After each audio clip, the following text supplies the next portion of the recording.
Welcome to my YouTube channel, Tony Su Vega, your feng shui guru and paranormal expert. Horoscope: Virgo from August 23 to September 22. August 26, 2023, Saturday. Career: gumaganda ang iyong karera at samantalahin mo ito. Dahil ikaw naman ay nakapaghanda na sa iyong gagawin at nakaplanado na. Kumbaga meron ka ng roadmap sa lahat-lahat. Kaya susundan mo na lamang ang iyong roadmap para maganap ang kagustuhan mo na mag-advance ang iyong karera. So magbigayan lang at huwag ikabwisit kung nahihirapan dahil yun ay kasama sa hanap buhay mo. Love aspect: nakuha natin ang Queen of Coins. So kung ganon, ang ibig sabihin may dumarating na magandang kapalaran para sa inyong magpartner at yan ay may kinalaman sa inyong pinansyal. Ang pinansyal ninyo ay mag-i-improve at magkakaroon na rin ng katuparan ang mga gusto nyong bilhin sa inyong buhay o pagsasaayos ng mga ito. Money and opportunities: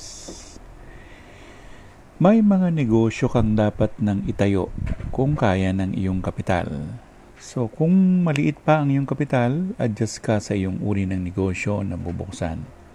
Pwedeng maliit ang online selling muna. At yun ay nakasulat dito sa baraha. Kailan ako natin ay King of Wands. Ang ibig sabihin din, pag pumasok ka sa daigdig ng kalakalan, meron kang mga malalaking tsansa sa buhay dahil na rin mahusay ka namang magpatakbo ng negosyo. At huwag ka na magpatumpik-tumpik dahil na rin kung gano'n ang gagawin mo, maaantala ka. Malilate ang iyong progress. Ganun. Life coach: nakuha natin ang Queen of Cups. Ang Queen of Cups ay magaling manghula. So siya ay isang Scorpio born na babae. Born October 23 to November 21. Yun pa man, kung sinasabi ni nating life coach, ang lumalabas dito na magiging idea about the life coach ay kung naramdaman mo na pwede pala, bakit hindi mo gawin? So, minsan, nagkakaroon tayo ng apprehension sa isang bagay na ginagawa natin. Pero kahit na tayo biyasa, natatakot pa rin tayo. Para ring singer yan nakabado.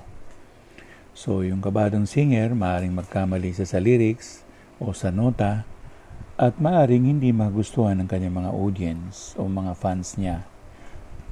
Magpakabihasa sa ginagawa mong hanap buhay, magpakabihasa sa mga ginagawa mong hakbang. Dahil kung wala ka man lang idiot board, paano yun? Anong susunod mong plano? So, definitely dapat meron kang plano para sa buhay-buhay o plano para sa buhay mo.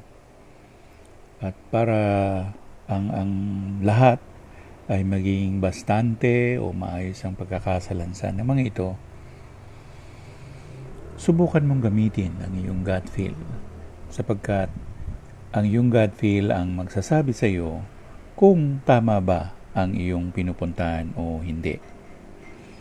At sa kabuuan ng ating mga baraha na nakuha natin ang Ace of Cups, Queen of Coins, King of Wands at Queen of Cups, ang ibig sabihin nito ay involve ang mga tao na nakapalibot sa iyo at sila makakatulong sa iyo sa mga naisin mong gawin o maganap sa panahong ito.